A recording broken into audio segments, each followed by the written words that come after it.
nahimo kong pastor missionary. Ang unang paagi na mong sa pagkabig sa Katoliko, pag magsipit-sipit kag Biblia karon, panahon na, ang mga Katoliko manago. Pero pag relief code sa imong dadon, di na manago, mga abre pa. Pastor! Maun sa bugat ako rason, nganong na, ana ako simbahang Katoliko. Wala na ko damha, katong pastor na ko sa born again, nga siya ang hinungdan, nganong nahimo kong pastor sa born again, unsang pagkaunsaa, pagka 2012 na hibalaan ako, ang akong pastor na convert sa simbahang Katoliko. Hi!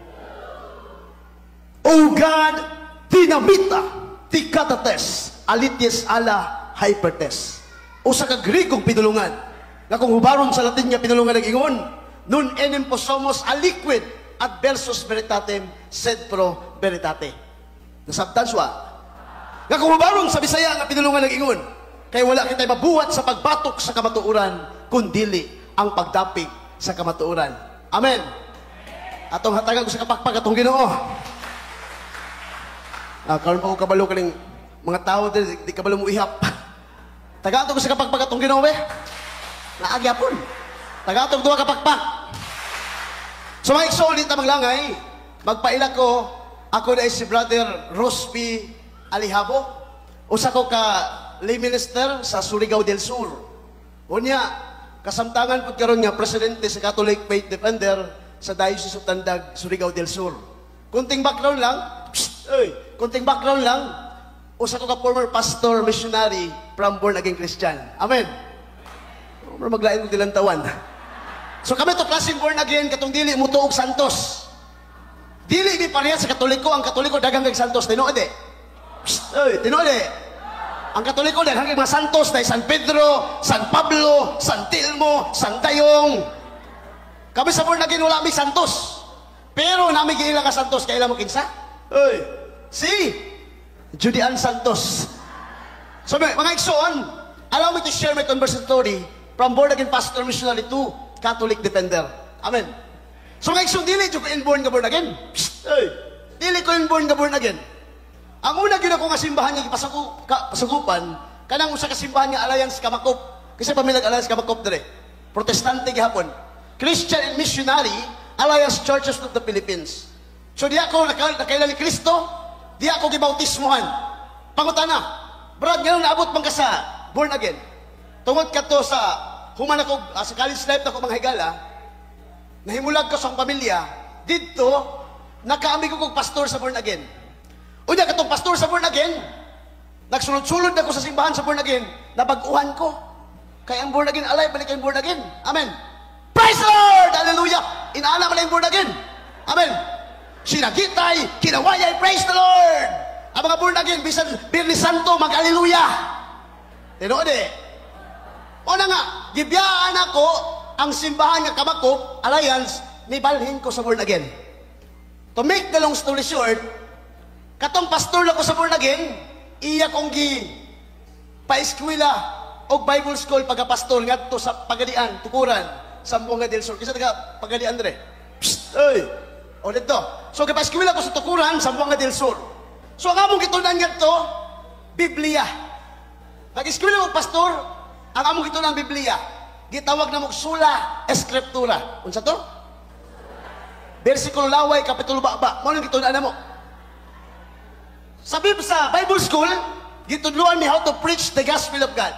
Gitudluan mi gwali, o especially, gitudluan mi sa among superior, unsaon pag-convert sa Katoliko. Gitudlaon mi unsaon pag-convince sa Katoliko.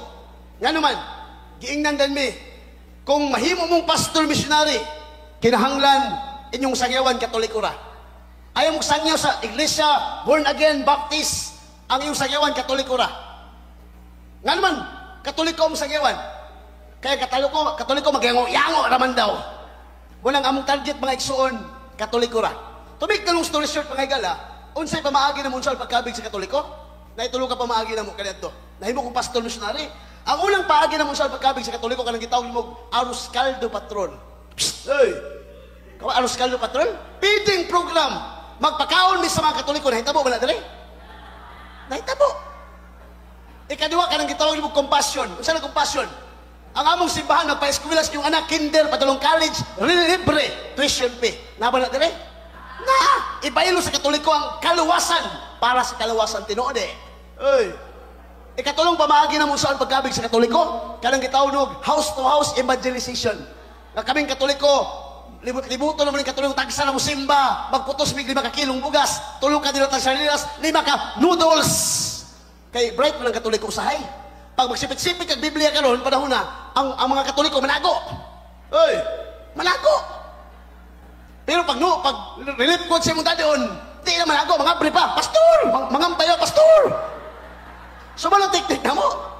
So iksoon, mga pangutana mo, unsay bugat akong rason, nga nung ana ako simbahang Katoliko. Nagiingon sa 2 Korinto 13:8, wala kita'y mabuwat sa pagbatok sa kamatuoran, kundili ang pagdapig sa kamatuoran. 2012, wala na ko damha, katong pastor na ko sa born again, nga siya ang hinungdan, nga nung nahimo kong pastor sa born again, unsang pagkaunsaa, pagka 2012, nahibalaan ako, ang akong pastor na-convert sa simbahang Katoliko. Atong palakpakan ng Ginoo. Ang akong pastor 2012, pusog na kay Mangulos, inaya na Mangulos, oh. Psst, hey, kita mo pastor Mangulos? Alin na Mangulos ang pastor? Ang akong pastor, nga mo hinungdan, nahimo kong pastor na himong Katoliko. Unsay nahitabo sa pastor? Gikuha ang lisensya, gikuha og 10%, gikuha ang simbahan, gikuha ang source ministry kanang support sa gawas ba? Kaya na mo na. Oy. Support sa gawas ba kanang ang among trabaho kanang mag-market preaching mi sa kanang kinig-kinig. Mag-market preaching mi, picture mi sa mga Katoliko. Una ang picture ay send na mo sa gawas, pagbalik niya na dollars na. Oy. Ano trabaho na mo? Mawit ang suko ang pastor na mo. Ipangyag-yag ba namang kabaturan? So, iksoon, dalitso ta. 2012, ang akong pastor na himong Katoliko, kusog kay Mangulos. Nasaan ko sa mga del Norte ato. Unsay hitabo? Giduol na akong pastor ng utana ko, unsay bugat ni mong rason, nga nung nagkatoliko ka. Kabalo to si bagsong pastor? Nag-discuss mi. Matod pa niya, sa musugod kay sa dili dong, kaning simbahang Katoliko nga atong gibay-biyay, atong ginasaway kanunay, mauli kaning buktong simbahan nga gitukod sa tong Ginoong Jesucristo, 2,000 anyos na ang milabay. Amen. Unsay natabo? Gitagaan kog libro sa DepEd, kasi ba taga-DepEd rin? Hey! Isa taga-DepEd rin? Katong grade 3 nga, libro ba? Kasi ang pagsulo, ang kasaysayan pagsulo, pag-uugnay, page 201. Gibasahan ko niya ang simbahang Katoliko, isa sa mga sangay ng Kristyanismo, ang reliyong itinatag ni Kristo noong unang siglo. Nalupig ko sa mga argumento. Nga naman, sa among diskusyon, nalupig ko. Kaya na may panultihon sa Latin, argumentum contra pactum non balit. Kung ay mga argumento, dili mo sibo sa realidad kung kabatuuran dili na balito. Amen. Kunya, ang baruganan sa pastor, full documents, full evidence. Lugi ko. Kaya akong baruganan, tama lang ko, versikulo huna-huna, kapitulo bana-bana. Pildi ko. Gibiyaan ako, pastor. Bahala ka na, pastor. Katoliko biya. Usog naman kasi mga uros. Kung sa'yo natabo, nawala ang may relasyon 2012. Pagka 2014, dito, left and right ka po akong pagkabig sa Katoliko. Sangyaw ka po sa mga Katoliko, left and right.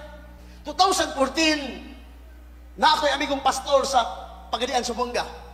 Iyang pangalan sa pastor na Wedora, kasi kailan rin. Psst! Hey! Katunga pastor, amigo na ko na, Presbyterian niya pastor. Wala akong kabalong katunga pastor, Katoliko na po nito. Gi-invite ko na nga pastor, 2014, seminar sa Cebu. Anak sila ko, pastor. Seminar ta sa Cebu, tulog adlaw nga seminar. Kini nga seminar, pastor, convention seminar sa tanang mga pastor. Iyon ko, di ko pastor, kay busy ko. Ingon po siya na ko, ayaw ka bala ka, pastor, kay libre, pliti, back and forth. Kanya kami mga pastor, kaya nabuhi sa libre. Hey. So, nisugot ko. And siya na ko, libre, accommodation, meals, hotel. Unya, libre pa yun, pastor. Ilaag iturta mo. Anak ko itong pastor nga. Kaya nisugot ba ko mong seminar? Pagdala po 5 ka pastor. Unsay na hitabo. Gitagaan ni pliti, 1 wira, padulog Cebu. Pag-abot mo sa Cebu, mga igsoon, 2014, sa Pier 3, padulong namin sa binyo sa Ikotek Lahog. Dito man ang binyo. Pag-abot mo mga igsoon, kuyo na ko, nagdala mo kong 5 ka pastor. Dahil pastor sa Balista, Baptist, Pentecostal, born again. Gidala na ko Cebu 2014, kaya mga amigo na ko. Kaya mong tuyo, convention, seminar lagi. Unsay na mo mga igsoon. Pag-abot mo sa Cebu, pag-abot mo sa binyo, doon nakabutang dako kayong convention seminar house. Nakabutang sa taas, Walking with Jesus seminar. Oy! Psst! Unsay ka na sa Bisaya? maglakaw ka uban ni Kristo. Apil-apil ba sa lindot ng seminara kay maglakaw ka uban ni Kristo? Dito mga igsoon, kaya kung mga kaubang pastor, isunod naman. Pag-abre sa mong purtahan mga igsoon, kaya pag-abre kayang seminar, Katoliko man niya eh. Dito, na-scam. Unya, hastang sukuha sa pastor, kauban, kayang sunod sa maong seminar, o sa inita mo, dagko kayong mga ribulto. Kaingon to mo, in Jesus name. Kaya allergy man may ribulto. Amen.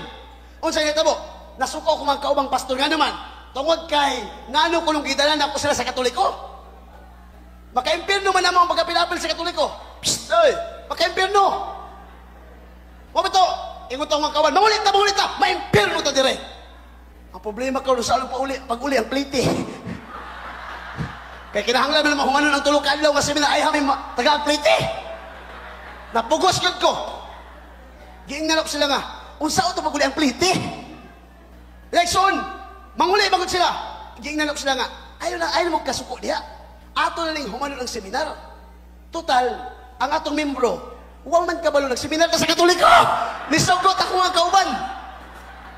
Unsang pagkaunsa, to make the long story short. Unsang pagkaunsa mga igsoon. Nisugot man sila. Nakala yung seminar sa Katoliko. Katulad yung natin na ako seminar, Catholic renewal na ito. Ang ko yung seminar, 300 plus. Na mga pare, na mga matre, pastor, pastora. Ang majority yung seminar na ganito, sa Cebu, 2014, halos na lang Katoliko. Amen, Catholic renewal man. Una, gibahin-bahin may lingkod. Ang kaubang pastor, daghang kaulat sa unahan. Nakanindot kaya nakatapat yung pastor sa Baptist nila. Ang nagmisa itong 2014, pare nyo din sa Bohol, si Father Skilton. Natong negro ba? Nga, kay English man to. Ingon itong pare nga, all rice, tindog na may. Tigpangurusay naman sa ito. Ingon itong pare nga, in the name of the Father, Son, the Holy Spirit, Amen. O niya, kung di ka mangurus ganito, lingil-lingyon ka sa mga Katoliko. Di katong kauban ng pastor sa Baptist, pag-ingon niya, in the name of the Father, Son, the Holy Spirit, Amen. Atong palakpakan ng Ginoo mga igsoon. So dito sa mga seminar, dito na ko na ibalan nga nung mangurus ang Katoliko. Tungod di pahinambog di ay ang kadaugan, ang kaluwasan, ug ang gahom sa Dios. Unang Korinto, Kapitulo 1, versikulo 18, kay alang kanila ang cross binuang. Apan alang ka na itong kinaluwas, ang cross kadaugan, kay kini, mao ang gahom sa Dios. Amen. Ezekiel 9:4, hangtod sa 6, ipatik ang krus sa agtang. Kay ang timaan sa krus, mao ang timaan sa katauhan sa Dios. Amen. Ato palakpakan ng Ginoo. O dito sa mong seminar, ang naghatag na kong katinawan sa pagtuong Katoliko, iyang pangalan si Father Joe Kilong-Kilong. Kasi kailan dire? Psst! Oy, kasi kailan dire? Usa ka Jesus ka pari. Talang mga pastor, kaming mga pastor, gitagaan ni katinawan sa pagtuong Katoliko, dito natubag ang tanan namong mga pangutana 2014. O dito mga igsoon, matod pa sa Juan 8:32, Spiritas Liberabit vos. You shall know the truth, and the truth will set you free. Amen. O dito na ko nahibalan nga usa lang kasimbahan ang gituko ni Kristo o dili ang born again Christian. Kasi Kristo mingon sa Matthew 16:18 mingon si Kristo, "Tues Petros et soperam Petram, edificabo ecclesia mia mit porti empere, non probablebon adversus iam." Nasabtan ba? Adaghan na ta. Mingon si Kristo, "O ikaw Pedro, og ibabaw nining bato, tukuron ko nga akong simbahan. Bisan gani ang gangaan sa impyerno, dili makabuntog ni ini." O kanang simbahan giangkon sa kasaysayan reliyon, world history by Webster. Nga way laing simbahan na dunay ginikanan sukad pagayud sa kakaraanan, walay lain kundili ang Iglesia Katolika Romana. Atong palakpakan ng Ginoo mga igsoon. Walang pasalamaton kami ni Father Darwin, no? Kaniadto pagyud. Pasalamat din ni Father Darwin nga kaming mga converted palangga kami ni Father Darwin, no? Taga-abot na mo sila sa iyang kuhan, busog yung kami, dagko ka ng tiyan. Kalau nagadawa, kapilaw yun ni kaon ba? No, muna igsoon ko ng Kristo, mubo lang ako ipaambit mga igsoon, kaya na may panultihon, mas maayong sulti o gamay, o invite sunod.